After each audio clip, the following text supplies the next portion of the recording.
unemployed friend to spend a day in Vietnam. I'm gonna show you the most amazing places, what I eat, what I do, how I cope with losing my job. If you don't know, I lost the job on the first day arriving in Asia. It was super cozy, remote, back from Poland. Um, I guess we need to figure out something else, but today we're just chilling, we're enjoying, and I'm taking you with me. So first, let's book a grab, and I'm going to take you to my favorite place in the world. It's called Bikini Bottom. I'm gonna show you why. So let's go.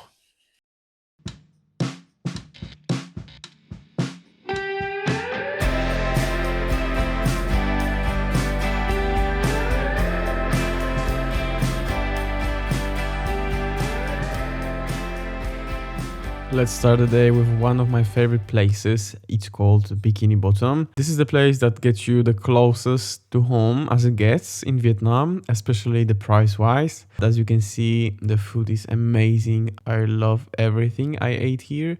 I can't recommend this place enough. Please go visit them. And you can also meet so many digital nomads here. Alright, let me show you the way back home and maybe I'll tell you a little bit more about my situation out here. So as you've heard, I'm actually unemployed. The first day arriving in Asia, I got a phone call from my manager and unfortunately they will need to thank me for my service and that after the call, I'm actually done with the job. This was the biggest shock I've ever experienced. I could never foresee that coming, and this changed my whole idea for what I'm gonna do and the plans for my time in Asia. You can hear the whole story somewhere on my YouTube channel. I will link the video in the right up corner, I guess. Now that you've seen my garden, I will show you my place.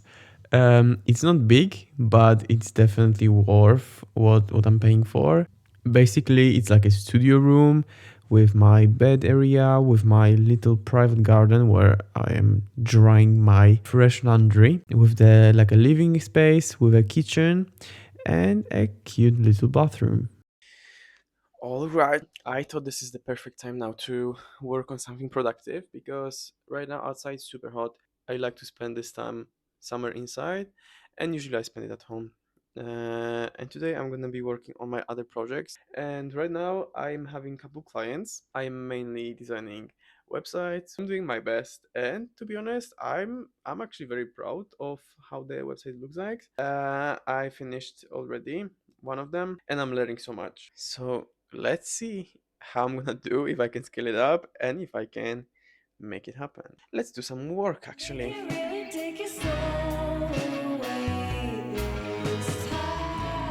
Okay, so I finished I think the most important stuff about the website that I'm currently working on. And maybe I can show you a little bit. I'm proud how it looks like, maybe you can tell. There's like this video going in the background. Everything works, every button works. I hope my client will be happy. Okay, right now I'm super hungry, I'm starving. Let's go and let's get some lunch. I was thinking to go to one of the Chinese places that's right across my street. It's like 2 minutes from my home. Let's go. Why Vietnam? Why Southeast Asia? What was my big idea coming here? The answer is very simple. I had four criteria that I wanted to have in my life. For starters, it was super affordable living costs, especially for me as a Polish person. What's the most affordable place in the whole world? Is Vietnam.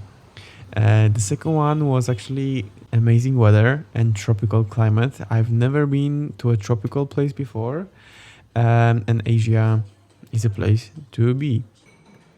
We can have this chili all mixed noodles. You want it with Yeah. And as you can tell by now, I'm such a foodie. I love spending time eating and just enjoying my food. This is my biggest passion in life, it's eating. Before I told you the last thing, I wanted to show you something super special. I come here every single day to take the same breakfast over and over, which is salted coffee with banh mi. Oh my god, yes, you heard correctly. It's a salted coffee. It's a coffee with added salt in it. This blew my mind. And the bread, eggs inside with veggies, with coriander, like this French influence on Vietnamese cuisine, the most delicious creation. Never in my life I would say that something could be this good, believe me. All right, now is the most crucial part of my daily routine, which is crossing the street. And yes, this is very normal that I just go straight into the traffic and miraculously I don't get hit by a motorbike or a car. You just need to, keep the same tempo, don't run, you'll be fine. You'll be fine. I got used to it after like 1 week or 2 weeks, and even myself, I was helping some Korean grandmas and families cross the street. You get used to it. And now, before I tell you the last thing, uh, let's get some coconuts, shall we? This bad boy costs around $1.50, which is crazy, and is the most freaking delicious fresh coconut I had ever had before in my life. I thought I don't like coconuts, but those are different. And we arrived to Mike Beach, which is my favorite place in Vietnam, in Da Nang. I feel like I'm keep saying that everything is my favorite, but just look at it. Super clean, white sand, palm trees and blue water. What can you ask for more? Yeah, I think this it speaks for itself. This beach has a special place in my heart because I try to come here every day, just to chill, to maybe read something, to have a little picnic, and to enjoy this weather. I know how valuable it is because I don't have it back at home, and I want to enjoy every single second of it.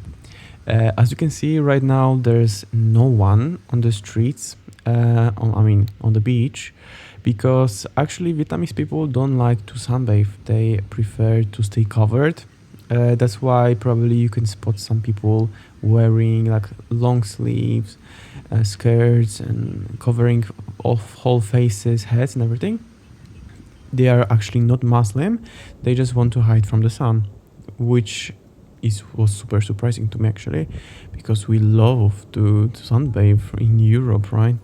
And I mean, the second obvious reason is that, um, you know, laying under 40 degrees Celsius sun um, during midday is not the cleverest idea. So yeah, stay safe, drink water, drink your coconuts.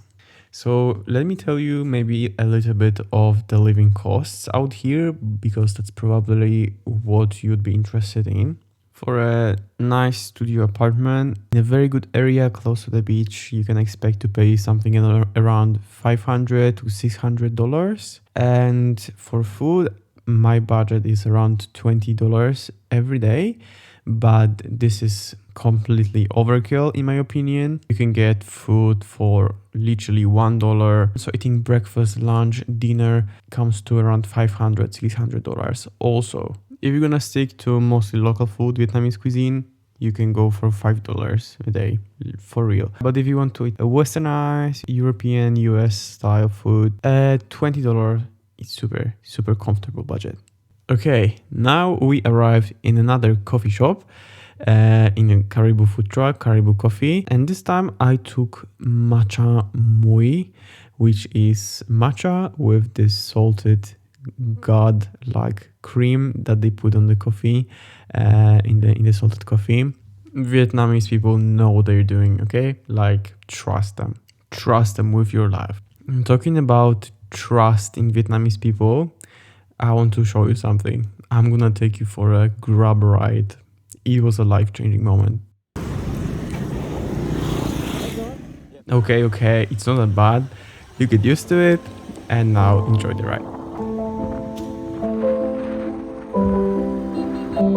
Transportation is super cheap. I didn't have my own bike here. I used Grab to go anywhere in Da Nang for around 70 cents. 70 cents for a bike ride.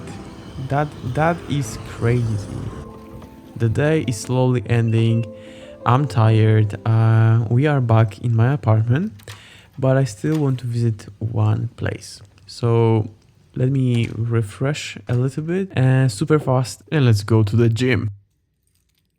In all of that vlogging, I forgot to finish my thought that I started in the beginning of this video, which is the reasons why I came to Asia. The last reason is to meet like-minded people, because actually I feel like there's no other place like Southeast Asia right now to meet young, motivated people that want something more from their life. And I was not disappointed, but I wish I stick to my routine of going to the gym more, because I got a little bit lazy, to be honest. All right. So we're back in my room. It's 8:30, and I have still a couple things to do before I can sleep. So right now I'm planning to have like a 2 hours of chill work to finish up some stuff, to finish up the websites and everything.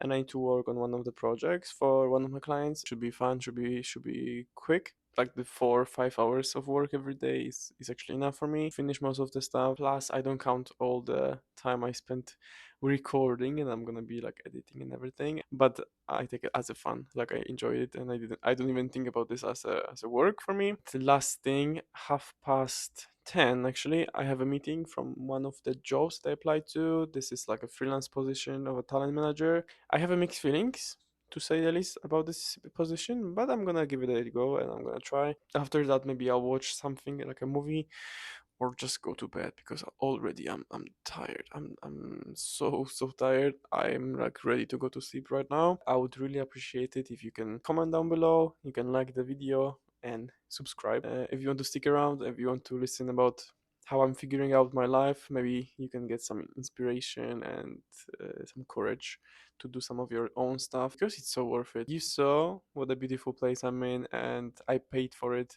with my own money that I worked so hard for. I still cannot believe that it happened, but it did. I'm so grateful, and I'm gonna be definitely sharing more of the insights on my channel. So once again, thank you so much for being here, and I'm gonna see you in the next one. Yeah.